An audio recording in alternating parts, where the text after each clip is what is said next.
Good afternoon, gamers. Today, I'm joined by YoDa, and he's going to be teaching me how to play Survival Hunter. As one of the most popular specs on the ladder, I found that I needed to be able to re-roll because my spec sucks. So without further ado, welcome YoDa. How are you doing today? What's up? I'm doing all right. I'm currently on the tournament realm, and I've basically bought everything that I thought would be not god-awful from Hunters after looking at people like your character. Tettles, there is a problem. What is that? Your neck, it has mastery on it. Is it bad? Is this? I thought this neck was over budget. Nope. Oh, okay. Well, I gotta do a new neck. What I figured out was that serve is just haste verse, basically all the way through, right? Some crit's good, but yeah, haste first probably. Okay. I also had a question about the trinkets because there seemed to be like a large inconsistency with what people were running. It looked like the anima battery and the Celia's secret technique were also pretty decent, but I also have access to first sigil and elegy. Like what is good? So Elegy is just a straight upgrade from Celia's because it has more stats on it. Okay. If there's one person of the same covenant, then it's more stats for you and more stats for your friends. Okay. Obviously, not everyone has access to a Mythic Elegy, so there's going to be a lot of Celia's on the leaderboard, but Elegy is the better passive trinket. Okay. And then anima battery. So for on-use trinkets, Anima Battery is very good, and First Sigil is very good. I consider them about to be about the same. The problem with First Sigil is that it has a 5-minute cooldown, so while it is extremely strong while it's active, it's a bit harder to play around. Especially, it's very important that it's synced with Lust. Okay. So if you don't know the Lust time is in a dungeon, it can be very awkward to use. On the other hand, it's extremely strong against difficult tyrannical bosses like in Sanguine Depths. The second and third boss are very difficult, and First Sigil is better than Battery at fighting those bosses. Okay, this makes sense. So I made this character as a Kyrian, but it looked like at least during the race to world first, a lot of people were playing Fae, but I know that like the Antlers Covenant Legendary doesn't really work well in Mythic Plus, but is Fae an option as well, or not Sure. really? Fae is an option. Kyrian will be better for damage in almost every situation, but Okay. one thing that Fae provides is that it's better single target, and it also provides you with Pod Tender. So going That back to those should be very tough Fae. bosses in Sanguine Depths, the third boss, oftentimes for hunters, they just won't get enough orbs, and Pod Tender can serve as a B-res basically in that situation. Okay. The main reason that Kyrian outperforms Night Fae in dungeons while it's not as strong in raid is because of Hammer of Genesis from Mechanicos. When you when you hit a new mob, you get a haste bonus as a Kyrian. But Night Fae doesn't have this. It's just you get a haste bonus during Wild Spirits if you stand in your thing. Okay, this makes sense. So generally, like what makes Serve pretty strong this season? Is it just the damage? The damage is definitely a big part of it. Obviously, survival has a bunch of utility that's useful, but it's always had this utility and it wasn't always meta. So the damage is definitely what's pushed it over the edge. But you do have a few useful things you can do. Okay. Obviously, you have stealth. You can feign to drop aggro or reset a boss. You have binding shot. You can pet taunt the Pet taunting the is actually a huge thing for survivals. Oh, the deconstruct from the Yeah, Urh. so the in this season is encrypted. The most popular relic to kill is the relic, which spawns the dismantler, who casts deconstruct on your tank. However, as a survival Okay. hunter, if you play a pet with a wall, you can pet taunt that deconstruct, and your tank will be very happy. He will not take 20% extra damage. Does it kill my pet? Very Well, important. see, that's why we have to play a pet with a wall. Okay. So when your pet has wall up, you can pet taunt and it won't die as long as you don't take too many melees. You just taunt, take the deconstruct, play dead, and then wake it up, and you should be good. Oh, okay. So I don't. Where do you get pets on the turn? The bestiariates over here. Okay. Sinister. They don't have a ferocity pet with the wall, even though we complained about it, but they do have a turtle, which is a endurance pet with the wall. Okay. So what am I? Just a tenacity pet? No, specifically the turtle. Oh. Okay. So turtle's ferocity. No, it's tenacious. What is it? Oh, okay. Yeah, so you'll notice that this pet is endurance, which means it gives you extra stamina and also access to survival of the fittest. But those are not the important abilities that we were just talking about. The most important is the specific to the turtle, and it's called Shell Shield. And with this active, your pet can taunt the take deconstruct, and survive. Okay. And so you want to turn this off autocast? What the? Okay. Yeah, I you need to. turn it off autocast, and you'd macro in taunt and cast Shell Shield. Oh, okay. So I'd create a macro for this. Okay, I understand. Yeah. I mean, you could do it all manually too, but I think macro is probably easier. This is actually very, very useful. This macro includes scale shield and defense matrix because I use the entire pet repertoire as a survival hunter, and those are the three names of those pet walls of the pets I Okay. use. Okay, so basically, are there any downsides? Because people, at least in season 4 of BFA, Hunter was like super, super strong in the last season of BFA, but they ended up running into the issue, especially at the higher level, that they started getting outscaled because they were too squishy. Is Serve running into a similar issue, or not really this season? So in Shadowlands, while some of the hunter conduits are actually extremely strong at keeping you alive, the marksman's advantage, well, you can just put the mark up on the boss and you have 9% DR baseline. Okay. And then there's also resilience of the hunter, which is 12.6% every time you feign. Which is the 30-second cooldown. That Yeah, seems pretty so good. basically, even with zero avoidance and zero verse, against any boss mechanic, you have 21% based DR. Obviously, this season, and also you happen to be a haste verse class, so you should have decent verse. I think my Okay. character is like 20. And then also, obviously, you can prioritize any avoidance items, including the crafted jewelry with avoidance and avoidance enchant on your cloak. So while you're still less tanky than, say, a warlock or a monk, you're not gonna. There's no level where you'll run into where you're like, oh, I just can't do this because I'm gonna die. Okay. Yeah, you're not you're not a warlock. Most people aren't a warlock though. Yeah. Anything that people need to know about like race? Like is dwarf just the best for Mythic Plus, or because Uh, obviously people can be whatever race now. so since you have access to feign death, you don't need to be night elf. Being dwarf is very useful because there's a bunch of curses and magic effects that you can purge with a dwarf. Especially bursting. I Okay. prefer to play regular dwarf over dark iron dwarf for this because if you play dark iron dwarf, you kind of need to use it like for damage, otherwise you're gonna fall behind. Whereas with normal dwarf, the damage that comes with your racial is a passive, and you can use your activated stone form whenever you want. That makes sense. For horde races, generally orc was good in the past and is probably very good on sim. However, there's a problem with orc in that you will desync your coordinated assault with your orc racial because the debuff, like the one that reduces the cooldowns, it only works on coordinated assault, does not work on blood fury. So orc is not recommended if you're horde. I recommend playing Tauren because of the stamina buff and Okay. also War Stomp, which Survival doesn't have an AoE stun. Or you can just play Blood Elf or Goblin, but Tauren is probably the best. Dude, wait, does Surf get 3 uh endurance con? Mechanicos does, yeah, because of Okay. So what is the third one that I want? Because I know you talked specifically about the third one. resilience. Yeah, so the third one is preference. I play Short Turtle, which is Harmony of the Tortolan. Okay. But the others are all perfectly reasonable. Rejuvenating Wind, Condensed Atmosphere. I see a lot of Condensed Atmosphere. Personally, I'm not a fan because usually you play each pet, so you don't need you won't die to sustaining yourself. So that's why I play Short Turtle. But all the conduits there are fine. The remaining ones. Any opinion between Reversal Fortune versus Cheetah's Vigor?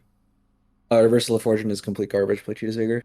Okay. You're gonna sit at focus cap almost the entire dungeon. So And then from what I was looking at, it looked like it was like Strength of the Pact was one of the potency conduits, and then the other oh one yeah, was for just like the Covenant potency, one. under Mechanicos you only have two, so you play Strength of the Pack and Enfeebled Mark.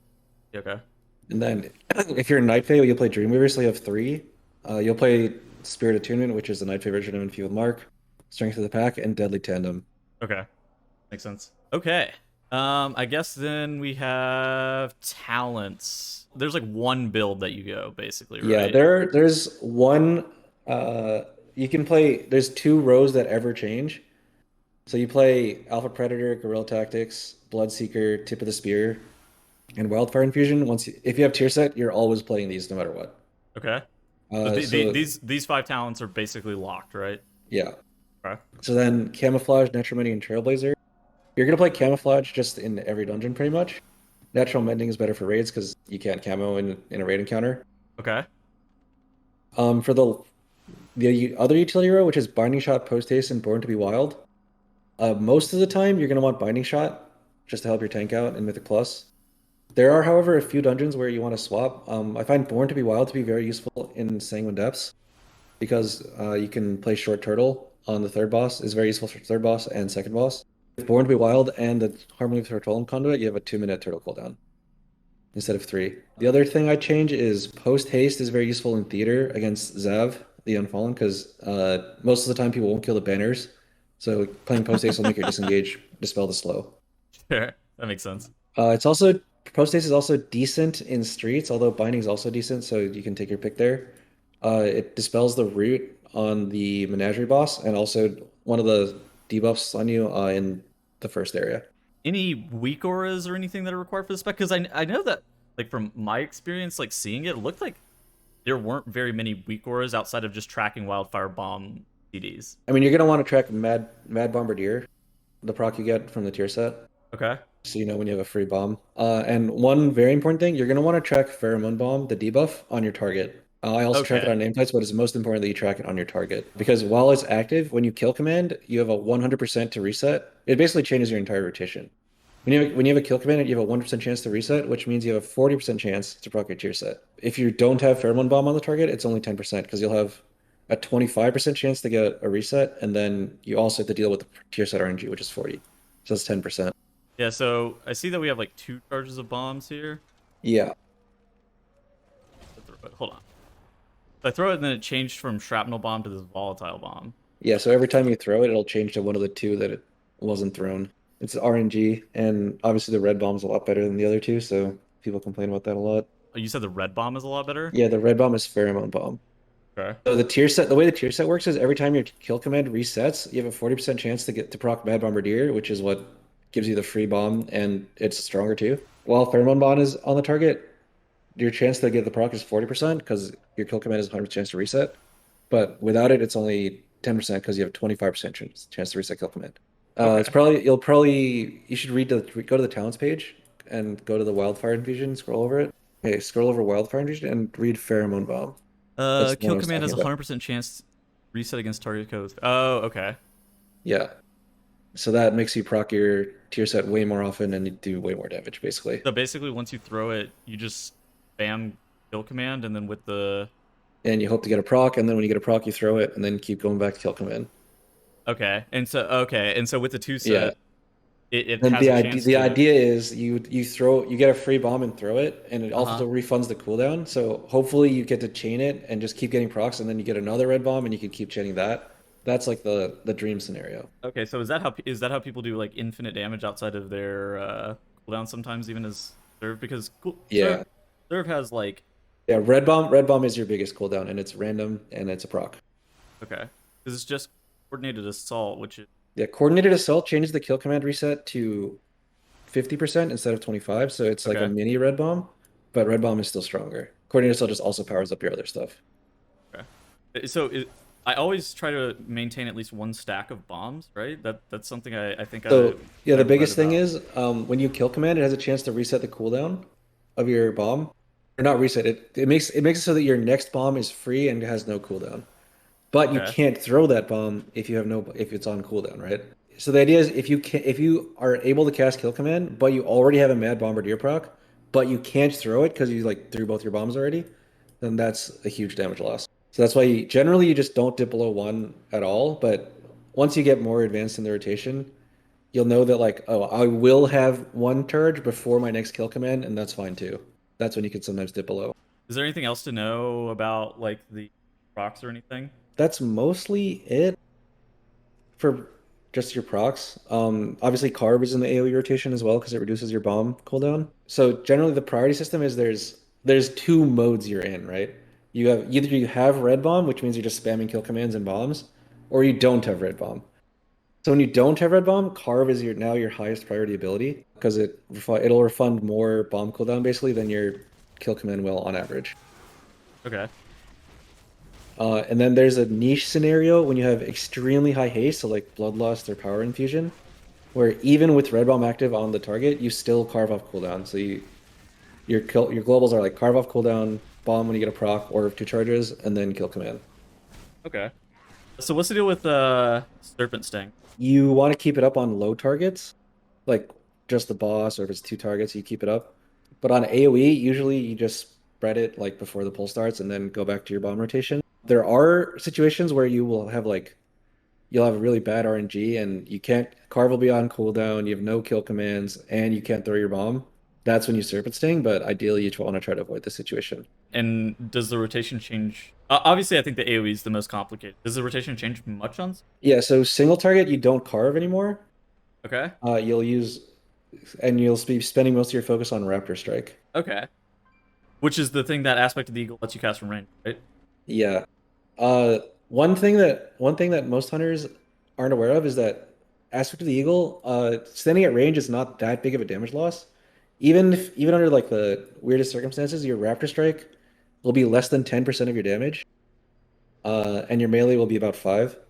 So if you are literally just standing at range the entire time as a melee spec, throwing bombs, kill commands, and servant stings, and not using Raptor Strike or melee, you will only be at 85% damage. It will not be more of a loss than that. Okay. So, So so that lets you. being in melee is kind of fake, is what I'm I mean, hearing. obviously, you don't want to take a 15% damage loss for no reason. Sure. But like for instance, on the last boss of Tazavesh, Soli, Hunter's really good at soaking the star because they don't really care. Like it's a small loss for them to do it because they have to leave melee. But other classes will lose a lot more, like a caster that's constantly getting bounced around, or if the tank has to move the boss and like constantly get bounced around himself, it's not great. But a hunter can do it without too big of a loss. Okay. Even with no aspect of the eagle, it's still fine. So basically, off the rip, you're just gonna like You're talking start about rushing. AoE? Yeah, yeah, yeah. So generally, your red bomb will change to a blue bomb when you're 20 seconds out of combat. So Huh? I'm going to assume you go in with no red bomb, right? First, while the tank is gathering, you don't want to throw your bomb yet because it's not grouped, right? And you want to save your MD. So you're going to be just serpent stinging everything. And then once it's stacked, you throw your first bomb. Then, well, you would coordinated assault first, and then resonating arrow. Then you'd throw your first bomb. Oh, resonating arrow first. Okay, I Yeah, see. then you throw your first bomb, then carve, Oh, then carve fish for. immediately. Okay. Yeah, because remember, red bomb's not active. Carve's our highest probability. Okay. Then you start fishing with kill command. Okay. And so, do you carve whenever bomb is on the target?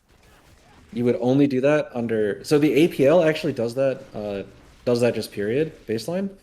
Yeah, sure. But I've done some more research with my own custom APL, and I have some results to prove it. That it's a damage loss to do that unless your haste is very, very high. So like I said before, lust or power infusion. Okay. So what does Yes. resonating arrow actually do? It increases your chance to crit by 30%, and also with the conduit and field mark, it increases the damage you deal to them by 16%. Okay. So it's pretty big. Okay. It's weird. The spec, like, once you get into a rhythm, actually getting the bombs on CD, and then you're like pressing carve, and it's like refunding bomb cooldown. Yeah, the biggest thing is just remember that your number one priority is to throw as many bombs as possible And not go to 0. and not go to zero. Yeah. Sense. It's a bit of a game. Once you realize that, it becomes a lot easier. Okay. Any big mistakes that players often do while playing the spec, really, that you see? Yes, so the two biggest mistakes are something we've already gone over. First mistake is dumping all your bombs on cooldown, because then obviously your kill command resets are going to be useless. The second mistake, which I took me a long time to fix this, is not carving enough outside red bomb. So I like noticed that I remember, was yeah, not remember that your carving first enough too. instinct, right? You threw a bomb and you're like, oh, I don't need to carve it. I'm just gonna fish.